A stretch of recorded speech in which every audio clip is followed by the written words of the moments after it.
আজকে আমি বানাবো মাত্র 10 মিনিটের মধ্যে 1 কাপ আটা দিয়ে খাস্তা মুচমুচে মজাদার বিস্কুট। একেবারেই সহজ পদ্ধতিতে বিস্কুট হবে কুরকুরে মুড়মুড়ে টেস্টি। বিস্কুটগুলো দেখেই বুঝতে পারছো যে কতটা পারফেক্ট আর খাস্তা হয়েছে।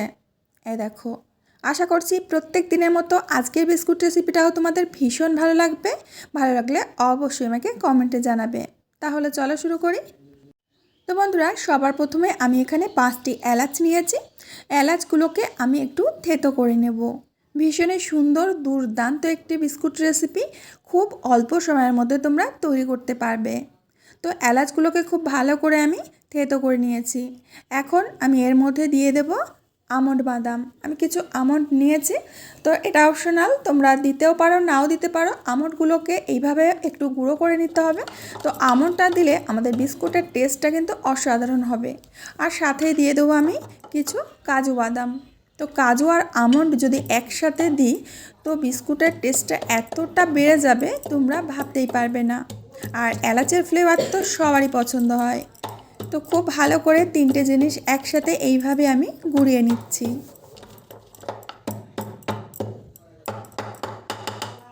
এখন একটা গামলা নিয়ে নিয়েছি। এর মধ্যে আমি প্রথমে দিয়ে দেব 1 কাপ দুধ। আর দুধটাকে প্রথমে ভালো করে জাল করে ঠান্ডা করে নিতে হবে। এখন এর মধ্যে দিয়ে দেবো আমি 4 চামচ মতো ঘি। ঘিয়ের পরিবর্তে তোমরা তেল দিতে পারো, তবে তেল দিলে বিস্কুটের টেস্টটা অন্যরকম হয়ে যাবে। এখন আমি এর মধ্যে দিয়ে দেবো 1 কাপ চিনি। তো চিনিটা আমি আগে থেকে গুঁড়ো করে নিয়েছি, আর চিনিটা তোমাদের পরিমাণ বুঝে দেবে। আর সাথে দিয়ে দেবো 1 চিমটি বেকিং পাউডার। বেকিং সোডা কিন্তু দেবে না, বেকিং পাউডারই দেবে। আর বেকিং পাউডার না থাকলে কিছু দেওয়ার দরকার নেই। এখন এই উপকরণগুলো খুব ভালো করে আমি ফেটিয়ে নেব। আমরা জানি তেলে জলে মিশ খায় না, তো দুধ আর ঘিটা কিন্তু সম্পূর্ণভাবে মিশে যাবে না, এরকমই থাকবে। তো এখন এর মধ্যে দিয়ে দেব 2 চামচ সুজি। সুজিটা দিলে আমাদের বিস্কুটগুলো খুব বেশি পরিমাণে খাস্তা হবে। এখন সুজিটাকেও খুব ভালো করে মিশিয়ে নিতে হবে। এখন আমি এখানে নিয়ে নেব 1 কাপ গমের আটা। তোমরা এখানে ময়দা দিয়েও করতে পারো বিস্কুটটা, তবে আটা দিলে বিস্কুটগুলো খাস্তা বেশি হয়। আটাটাকে হালকা হাতে এইভাবে চেলে নিয়েছি। এখন দিয়ে দেব ময়দা। যতটা আমি আটা নিয়েছি তার 3 ভাগের 1 ভাগ ময়দা দিয়ে দেব। ময়দাটাকেও চেলে নিলাম। এখন আমি এই উপকরণগুলো খুব ভালো করে প্রথমে মিশিয়ে নেব। বন্ধুরা, অতিথি আপ্যায়নের জন্য ঘরে যদি বিস্কুট না থাকে তাহলে তাদেরকে বসিয়ে রেখে ঝটপট 10 মিনিটের মধ্যে তোমরা এই বিস্কুটটা তৈরি করে ফেলতে পারবে খুবই সহজে। তো দেখো, এইভাবে আমি আটাটাকে খুব ভালো করে মেখে নিয়েছি। এখন আমরা এর মধ্যে দিয়ে দেব, দেখো, আমরা যে বাদাম গুঁড়ো করে রেখেছিলাম সেই বাদাম। তো এখন বাদাম গুঁড়োটাকেও খুব ভালো করে মিশিয়ে নেব।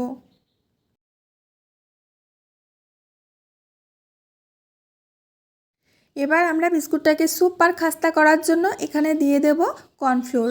2 চামচ মতো কর্নফ্লোর দিয়ে দেব। এখন কর্নফ্লোরটাকে হাত দিয়ে খুব ভালো করে মেখে নেব। তো এখানে ডোটা আমার একটু নরম লাগছিল, তার জন্য অল্প একটু আটা মিশিয়ে দেব। আর ডোটা ঠিক কেমন রাখতে হবে সেটাও আমি তোমাদের দেখিয়ে দিচ্ছি। তোমরা যদি বিস্কুটের ডোটা ঠিকঠাক না রাখতে পারো তাহলে বিস্কুটগুলো কিন্তু খাস্তা হবে না। এবার আমরা এর মধ্যে দিয়ে দেব নারকেল গুঁড়ো। যে গুঁড়োটা দোকানে কিনতে পাওয়া যায়, ডেজিকেটেড কোকোনাট, তো সেটাই আমি দিয়ে দিচ্ছি। আর নারকেল গুঁড়োটা প্রথম দিকে দেবে না, একেবারে ডোটা যখন তৈরি হয়ে যাবে তখনই দেবে, তাহলে নারকেলের ফ্লেভারটা খুব ভালো আসে। তো দেখো, ডোটা তৈরি হয়ে গেছে। আর এই দেখো, তোমাদের দেখিয়ে দিচ্ছি, ডোটা ঠিক এরকমই হবে। এই দেখো, সফট করতে যাবে না, সফট করতে গেলে কিন্তু আমাদের বিস্কুটগুলো খাস্তা হবে না। আর যে ক্র্যাকগুলো আছে দেখতে পাচ্ছ, আমাদের ডোর গায়ে যে ক্র্যাক আছে, ক্র্যাক থাকলেই বুঝবে যে একেবারে পারফেক্ট ডো তৈরি হয়েছে। এখন আমরা বিস্কুটগুলো তৈরি করে নেব। এর জন্য একটা প্লাস্টিকের ওপরে আমি ডোটা রেখে দিয়ে হালকা হাতে চাপ দেব। চাপ দিয়ে দিয়ে প্রথমে একটু বড় করে নেব। তারপরে একটা বেলনের সাহায্যে আমরা একটা রুটি বেলে নেব। আর রুটিটা কতটা মোটা করে বেলতে হবে সেটাও আমি তোমাদের দেখিয়ে দিচ্ছি বন্ধুরা। হালকা হাতে চাপ দিয়ে দিয়ে বেলবে। দেখো, একেবারে পাতলা করবে না।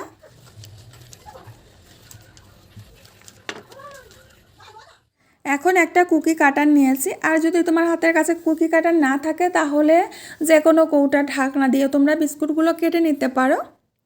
তো আমি কুকি কাটার দিয়ে বিস্কুটগুলো গোল করে কেটে নিচ্ছি, তোমরা চৌকো করেও কেটে নিতে পারো, মানে তোমাদের মনের মতো করে বিস্কুটগুলো তৈরি করে নিতে পারো। বন্ধুরা, আমি আমার চ্যানেলে নিত্য নতুন বিস্কুট রেসিপি তোমাদের জন্য শেয়ার করে রাখি। তো আশা করি রেসিপিগুলো তোমাদের খুবই ভালো লাগে। ভালো লাগলে অবশ্যই কিন্তু আমাকে কমেন্টে জানাবে। তোমাদের একটা কমেন্ট কিন্তু আমাদের কাজের উৎসাহ আরও বাড়িয়ে তোলে।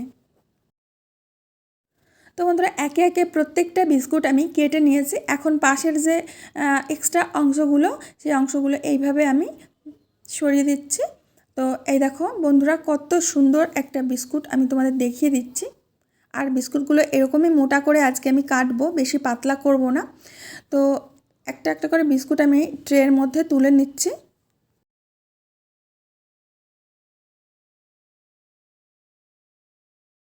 তো এই দেখো বন্ধুরা, একসাথে আমি অনেকগুলো বিস্কুট কেটে নিয়েছি। তো চলো এইগুলো এখন আমরা ফ্রাই করব। আগে থেকে আমি একটা প্যানের মধ্যে তেল দিয়ে তেলটাকে গরম করে নিয়েছি। এখন এই গরম তেলের মধ্যে একটা একটা করে বিস্কুট দিয়ে দেব। আর তেলটা যাতে খুব গরম না হয়ে যায় সেদিকে খেয়াল রাখবে। খুব গরম তেলের মধ্যে দিলে বিস্কুটগুলো কিন্তু খুব তাড়াতাড়ি কালার চলে আসবে আর ভেতর থেকে কাঁচা থেকে যাবে। তো মিডিয়াম আঁচে এখন বিস্কুটগুলো আমরা উল্টে পাল্টে ভেজে নেব। আর দেখতেই পাচ্ছ আমাদের বিস্কুটগুলো কিন্তু একেবারে লাল হয়ে যাচ্ছে না। তো একটা পাশ এইভাবে উল্টে দিচ্ছি। গ্যাসের আঁচটাকে কখনো বাড়াতে যাবে না বন্ধুরা, তাহলে কিন্তু বিস্কুটগুলো খাস্তা করে ভাজতে পারবে না। আর এই বিস্কুটগুলো ভাজতে খুব বেশি একটা সময় লাগে না, দেখবে 5 থেকে 6 মিনিটের মধ্যে বিস্কুটগুলো একেবারে খাস্তা করে ভাজা হয়ে যাবে। বিস্কুটগুলো আমার ভেজে নেওয়া হয়ে গেছে, এখন তেল থেকে তুলে নেব। আর বিস্কুটের কালারটা কত সুন্দর এসেছে তোমরা দেখলে বুঝতে পারছো। প্রথম দিকে বিস্কুটগুলো একটু নরম লাগবে, তো ঠান্ডা হয়ে যাওয়ার পরে বিস্কুটগুলো কিন্তু একেবারেই খাস্তা হয়ে যাবে।